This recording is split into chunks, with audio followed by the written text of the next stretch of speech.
திராவிட இயக்கத்துக்கு சார் அப்படின்னு சொல்லிட்டு நிறைய விஷயங்கள் வந்து அதிமுக சொல்லி பயிற்சி வந்துச்சு. நீங்க அதான் சொன்னீங்க. இப்போ தாவேக்காக்கு ஆதரவு கொடுக்கணும்னு சொல்றீங்க. தாவேக்காவோட எந்த கொள்கை இப்படி வந்து உங்களை வந்து ரொம்ப விரும்பி இந்த கட்சிக்கு வந்து ஆதரவு தெரிவிக்க வச்சது? Corruption is a root cause for all evils. இந்த ஆட்சியில் கரப்ஷன் இல்லை, அது எனக்கு முழு நம்பிக்கை இருக்கு. கமிஷன் இல்லை, ஒரு சதுர அடிக்கு இவ்வளவு அமௌண்ட் கரப்ஷன் கமிஷன் எல்லாருக்கும் தெரிஞ்சதுதான். Everybody knows it. அந்த கமிஷன் இந்த ஆட்சியிலே ஒழிக்கப்பட்டு விட்டது. கமிஷன் ஒழிக்கப்பட்டு விட்டது. கரப்ஷனுக்கு இடமில்லை. இந்த 2 பாயிண்ட்லேயே இந்த ஆட்சியை நாங்கள் ஆதரிக்கலாம். இடஒதுக்கீட்டை சமூக ரீதியை பாதுகாப்பதில் உறுதியாக இருக்கிறது. இருமொழி கொள்கையை நிலைநாட்டுவதில், மும்மொழி கொள்கையை ஏற்றுக்கொள்ளாததில், அண்ணாவின் கொள்கையையே தாவேகா அரசு பின்பற்றுகிறது. இந்த காரணங்களால் நாங்கள் இந்த ஆட்சி மீது நாங்கள் திருப்தி அடைந்திருக்கிறோம், ஆதரிக்கிறோம்.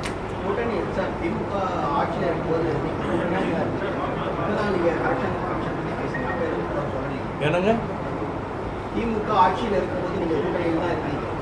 நான் ஒரு வார்த்தை சொன்னா 100 மடங்கு ஊதி பெரிதாக்கி இவருக்கு இதே வேலைன்னு அட்டாக் பண்றதுக்கு உங்க பத்திரிகைகளும் ஊடகங்களும் தயாரா இருக்குன்னு அனுபவத்தில் பார்த்துருக்கேன். அதனால தான் நான் விமர்சிக்கிறேன். எங்களை மேல கொத்தி தீக்கிறதுக்கு, கொத்தி புராண்டுறதுக்கு ஊடகங்களும் மாலை நேர அந்த விவாதங்களும் தொலைக்காட்சிகளில் நாங்கள் தமிழ்நாட்டு வாழ்வாதாரங்களை காப்பாற்றுவதற்கு, முல்லைப் பெரியார் பென்னிக்குக் அணையை பாதுகாத்து கொடுத்ததற்கு, நீட்டினோ 16 வருஷமா வரவிடாமல் தடுத்ததற்கு, நெய்வேலி நிலக்கரியும் தனியார்களும் போக விடாமல் வாஜ்பாய் கடைசியிலே வாதாடி மீட்டு கொடுத்ததற்கு, பெரியார் மையம் இடிக்கப்பட்ட போது பதிலுக்கு இடம் வாங்கி தந்ததற்கு, ஏதாவது ஒரு பிரச்சனையில் எந்த வாதத்திலாவது மறுமலர்ச்சி திராவிட முன்னேற்ற கழகம் தமிழ்நாட்டுக்கு வாழ்வாதாரங்களை காப்பாற்ற எந்த கட்சியும் செய்யாததை மறுமலர்ச்சி திராவிட முன்னேற்ற கழகம் செய்து சாதித்து காட்டியிருக்கிறது என்பதை ஒரு சொல், ஒரு வார்த்தை, ஒரு வரி எந்த தொலைக்காட்சி வாதத்திலாவது யாராவது பேசியிருப்பார்களா?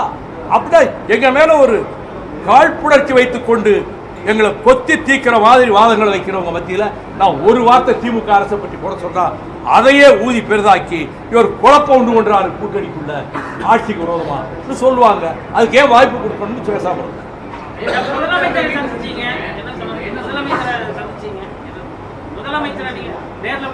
ஆமா சந்திச்சேன். 2 எம்எல்ஏக்கள் ராஜினாமா பண்ணது நான் உங்களுக்கு தேர்தல் பிரச்சாரம் மேற்கொள்றேன் அப்படின்னு சொல்லலாம். ஆமா, 2 எம்எல்ஏக்களும் அவர்கள் ராஜினாமா செய்தால் இடைத்தேர்தல் வரும். அப்படி ஒரு இடைத்தேர்தல் வந்தால் நானே உங்களுக்கு ஆதரவாக பிரச்சாரம் செய்ய வேண்டும் அவர் சொன்னார். ஆனால் அந்த 2 பேர்கிட்ட சொன்னபோது செந்தில் செல்வன் பதிலே சொல்லலை.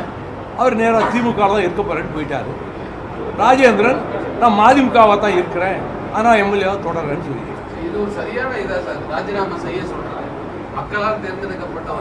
ஒன்றும் தப்பு கிடையாது. தப்பு ஒன்றும் கிடையாது.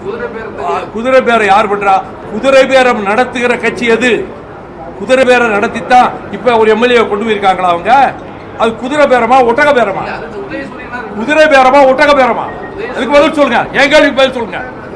தோழர் நீங்க கேள்வி கேட்ட நான் கேட்கிற கேள்விக்கு பதில் சொல்லுங்க. இந்த ஒரு செந்தில் செல்வனை கொண்டு போயிருக்காங்களே, இது குதிரை பேரமா ஒட்டக பேரமா? இல்லை, நீங்க இது குதிரை பேரமா ஒட்டக பேரமா? அவங்க கட்சியில சேர்த்தது சேர்க்கிறதா தான் இவர் சொல்லிருக்காரு நாங்க சேர்ந்துட்டோம்னு சொல்லி. அது நீங்க திமுகவுக்கு வக்காலத்து வாங்கணுங்கிறதுக்காக கேட்கிற கேள்விக்கெல்லாம் நான் பதில் சொல்ல முடியாது. அதற்கெல்லாம் நான் பதில் சொல்ல தயாராக இல்லை. இல்ல இல்ல, நான் பதில் சொல்ல வேண்டிய அவசியம் இல்லை. உங்களுக்கு நான் பதில் சொல்ல வேண்டிய அவசியம் இல்லை. இல்லை, நீங்க என்ன நோக்கத்தோட கேட்கறீங்க தெரியும்.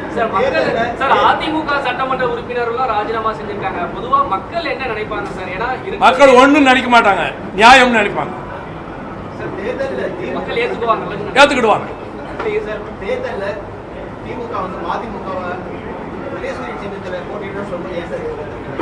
நாங்கள் மறுத்தோம், நிர்பந்திக்கப்பட்டோம். மற்ற கட்சிகளுக்கெல்லாம் அந்த நிர்பந்தம் இல்லை. எங்களை நாங்கள் வெளியேறினா எங்க மேல என்ன பழி வேணா போடலாம். அந்த நிலைமையில வச்சுக்கிட்டு எங்களை நிர்பந்திச்சாங்க. ஒரு சீட்டுன்னு சொல்லிட்டு அதுலேயும் கூட சூரியன்லாம் நிற்கணும்னு நிர்பந்திச்சாங்க. அது என்ன ஆரோக்கியமான அரசியல்? எதுக்காக நிர்பந்திக்கணும்? மற்ற கட்சிகளெல்லாம் நிர்பந்திக்கலையே. சிறுத்தைகள் அவங்க சின்னத்தில் போட்டி போட்டாங்க, முஸ்லீமுக்கு அவங்க சின்னத்தில் போட்டி போட்டாங்க, கம்யூனிஸ்டுகள் போட்டி போட்டாங்க. எங்களை மட்டும் நாங்கள் ஏதாவது தனிச்சின்னத்தில் நிற்கிறோம்னு சொன்னதை ஏற்றுக்கிடவே இல்லையே. நிர்பந்தம் தானே கொடுத்தாங்க. அப்படிப்பட்ட சூழ்நிலையிலே நாங்கள் ஏதாவது வெளியேறி இருந்தால், நாங்கள் விலக நேர்ந்திருந்தால், வைகோவுக்கு இதே வேலைன்னு சொல்லி என் மேலே பாய்கிறதுக்கு ஊடகங்களும் பத்திரிகைகளும் தயாராக காத்துக்கிட்டு இருக்காங்க. ஆமாம், அதனால அதுக்கு இடம் கொடுக்க வேண்டாம்னு அமைதியாக இருந்தேன். வைகோ வந்து இதுக்கெல்லாம் அஞ்சுறவரா? எதை பார்த்து அஞ்சாதவர்? அது எதுக்கு அஞ்சாதவர்? மரணத்துக்கு அஞ்சாதவர், அவ்வளவுதான். அவச்சொல்லுக்கு அஞ்சுகிறவர், படிச்சொல்லுக்கு அஞ்சுகிறவர். இப்போ இடைத்தேர்தல் இப்படி விஷயங்கள் வரதுனால மக்களோட வரி பணத்தை வந்து நம்ம நல்ல விதமா உபயோகம் பண்ணலாம். ஆனா மக்கள் வரி பணத்தை அரசு என்ன பாடுபடுத்துச்சு? இதுவே வேற போகுது, வரி பணம் போய் வீணாயிர போகுது. சொல்லுங்க சார். இல்ல, எல்லாத்துலயும் கமிஷன், எல்லாத்துலயும் கரப்ஷன். அது மக்கள் சொத்து தானே. அதுக்கு தான் பதில் சொன்னேன்ல. ஒரு வார்த்தை சொல்லி இருந்தாலும் எங்களை போட்டு பெறான்றதுக்கு பல பேர் காத்துக்கிட்டு இருக்காங்கல்ல, எங்க மேல பழி போடுறதுக்கு. அதனால பேசாம இருந்தோம். அதெல்லாம் இல்லை, அதெல்லாம் இல்லை. சொன்னா மற்றவங்களெல்லாம் விட்டுருவாங்க, எங்களை மட்டும் தனிமைப்படுத்தி அட்டாக் பண்ணுவாங்க. மற்ற கட்சிகள் என்ன வேணா பேசட்டும், ஏதாவது நீங்க விமர்சிக்கிறீங்களா? அவங்க என்ன நிலைப்பாடு எடுத்தாலும் எம்டிஎம்கேனா உங்களுக்கு கிள்ளுக்கு.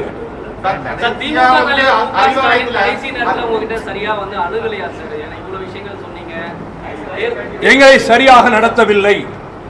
போன உடனே இந்த 4 சீட்டுக்கு ஒத்துக்கிட்டா தான் அடுத்து பேச்சுவார்த்தை. கண்டிஷன் போட்டு நிர்பந்தப்படுத்தி இதுக்கு வந்தாதான் அடுத்த ஸ்டெப்புக்கு போக முடியும்.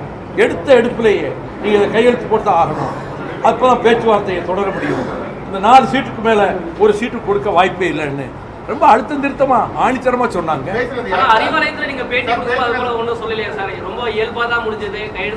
சண்டை போடுங்கிறீங்களா அறிவாலயத்துல? அறிவாலயத்துல அவரோட சண்டை போடுங்கிறீங்களா?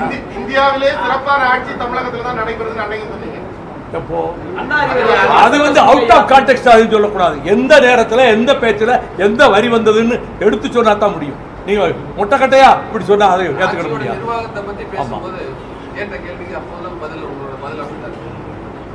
கூட்டணியிலே இருந்தபோது கூட்டணி தர்மத்தை காத்து சில தவறுகளை மனசிலே உணர்ந்தாலும் கூட விமர்சனம் செய்யாமல் இருந்தேன்.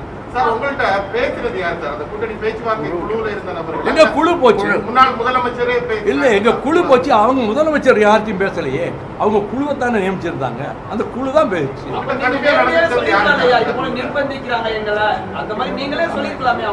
சொல்லல சொல்லல சொல்லல. கூட்டணி தர்மத்தை காத்து சில தவறுகளை வெளியில சொல்லலன்னு சொல்றீங்க. அதே போல தாவேகாவும் தவறு செய்தா அதே தர்மத்தை காப்பீங்களா? தவறு செய்தால் சுட்டி காட்டுவோம். அதை முன்னே சொல்லியிருக்கோம். சுட்டி காட்டுவோம். அதை தாங்கிக் கொள்ளக்கூடிய ஜனநாயக பக்குவம் இந்த முதலமைச்சருக்கும் இந்த கட்சிக்கு இருக்குங்கிற நம்பிக்கையில சுட்டி காட்டுவோம்.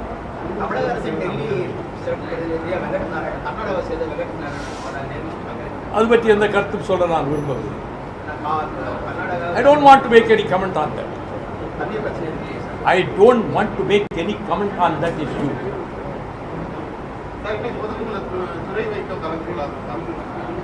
ஒரு முக்கியமான ஒருவருக்கு உடல்நலம் இல்லை, அவரை பார்க்கறதுக்காக மருத்துவமனைக்கு போயிருக்காங்க திருச்சியில். அதனால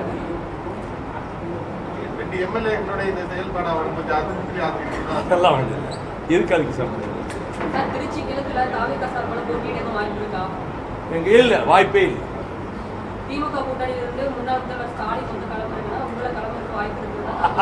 இதெல்லாங்க கற்பனையான யுகங்கள், கனவுல கூட நினைக்காத யுகங்கள். 1% கூட அதில் வாய்ப்பு கிடையாது.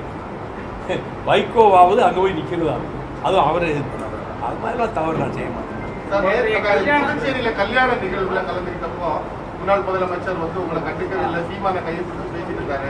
ஒரு 5 ஆண்டுகள் அவங்களுடைய ஆட்சியில வந்து நீங்க ஒரு கூட்டணி கட்சியா இருந்து சிறப்பா அவங்க தோழமையா இருந்தீங்க அப்படின்றத நீங்க பேசியிருக்கீங்க. என்ன சார் நடந்துச்சு? ஒன்றும் நடக்கும். பொதுக்குழுவில் பேசுகிற எல்லாத்துக்கும் பதவுரை, பொழிப்புரை, விளக்க உரையெல்லாம் பத்திரிகையாளர்கள் கொடுக்க முடியாது. திராவிட இயக்கத்தினுடைய திராவிட சித்தாந்தங்களை அடுத்த கட்டத்தில் கொண்டு போய் திமுக எப்படி செயல்படுறது பல விமர்சனங்கள் இப்ப நீங்க வச்சிருக்கிறீங்க. 2017 மதிமுக திராவிட கொள்கையை பாதுகாப்பதற்காக தான் திமுகவோட போறோம், கொள்கை கூட்டணின்னு சொன்னீங்க. இப்போ திமுக எப்படி செயல்படுது? எந்த பிஜேபி இந்துத்துவ சக்திகள் இங்கே நுழையக்கூடாதுன்னு சொல்லி முடிவெடுத்தோமோ அந்த சக்திகளோடு சேர்ந்து கூட்டணி அமைச்சு தேர்தலை சந்தித்த அதிமுகவை ஆட்சிப்படத்திலே அமர வைப்பது, அதுக்கு ஆதரவு கொடுப்பது என்ற ஒரு நிலைப்பாட்டுக்கு திமுக வந்தது என்பது உண்மையாக இருக்குமானால் இது இந்த கருத்தை பலரும் சொல்லியிருப்பதனால நாங்கள் எப்படி அவங்களோட கூட்டம் தொடர முடியும்? This is my answer. அவங்க அரசியல் எதிர்காலம் எப்படி இருக்கும்னு நினைக்கிறீங்க? யாருடைய அரசியல்? திமுகவுடைய அரசியல் எதிர்காலம் அது ஒரு நல்ல கட்டமைப்பான கட்சி, ஒரு ஸ்ட்ராங் ஸ்ட்ரக்சர் உடைய கட்சி, கட்டுக்கோப்பான கட்சி. அந்த கட்சி எதையும் ஃபேஸ் பண்ணி அவங்க ரன் பண்ணுவாங்க. கூட்டணி கட்சி தலைவர்களை அணுகுறதுல தவற விட்டாரா மு.க. ஸ்டாலின் தேர்தல் நேரங்களில்? நான் தளபதி மு.க. ஸ்டாலினை பற்றி எந்த குறையும் சொல்ல விரும்பவில்லை. பாஜக உறுதியாக இருப்பாங்க நீங்க நம்புறீங்களா சார்? நம்புகிற வரைக்கும் ஆதரிச்சுக்கிட்டு இருப்போம், மாறுபட்டு போனா எதிர்ப்போம். கொளத்தூர்ல திமுக தலைவர் ஸ்டாலின் தோற்றதுக்கு காரணமே நீங்க என்ன நினைக்கிறீங்க? மக்கள் தான் காரணம், வாக்காளர்கள் தான் காரணம். தமிழ்நாட்டில் மதசார்பற்ற முற்போக்கு கூட்டணி இல்லாமல், ஏன்னா அங்கிருந்த எல்லோருமே வந்துட்டீங்க. தாவேகா தலைமையில் புதிய கூட்டணியை எப்படி உருவாக்க போறீங்க? நான் உருவாக்க போறது இல்லையே, நான் அப்படி சொல்லவும் இல்லையே. அப்படி ஒரு கூட்டணி அமைக்க போறோம் நான். அதுக்கான முயற்சி ஏதாவது இருக்கு? ஐ ஆம் எ ஸ்மால் மேன். அப்படியெல்லாம் நினைக்கிற அளவுக்கு நான் பெரிய ஆள் கிடையாது. இந்தியா கூட்டணியில எந்த மாதிரியான நிலைப்பாடு இந்தியா கூட்டணியில we are also one of the constituents of India bloc, India alliance. They have invited me to participate. அவங்க இன்வைட் பண்ணாங்க. கேசி வேணுகோபால் ஃபோன் பண்ணார், நசீர் ஹுசேன் ஃபோன் பண்ணார். அவங்க அழைப்பின் பேரில் போய் கலந்துக்கிட்டேன். 8ஆம் தேதி ஹைதராபாத்தில் கூட்ட போகிற கூட்டத்திலையும் நாங்கள் கலந்துக்கிட்டோம். எங்களை அழைச்சிருக்காங்க. சார், இப்போ நீங்க திமுக கூட்டணியில இருந்து விலகி தாவேகா கூட்டணிக்கு வந்துட்டீங்க. தாவேகா கூட்டணியிலையும் அதிக அளவுல கட்சிகள் இருக்கு. வரக்கூடிய தேர்தல் காலங்கள்ல உங்களுக்கான பிரதிநிதித்துவம் கரெக்டா கிடைக்கும்னு நினைக்கிறீங்க? ஏங்க எங்கேயோ உள்ள வியூகங்களுக்கு இப்போ போறீங்க. நாளை நடப்பதை யார் அறிவார்? அதை பிடிக்க சொல்லுங்க. இடைத்தேர்தலில் மதிமுக போட்டியிடும். இடைத்தேர்தலில் மதிமுக நாங்கள் போட்டியிட மாட்டோம். எந்த தொகுதியிடும்? நாங்கள் போட்டியிட மாட்டோம்.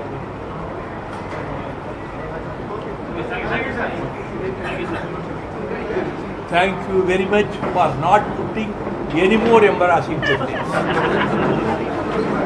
Thank you very much.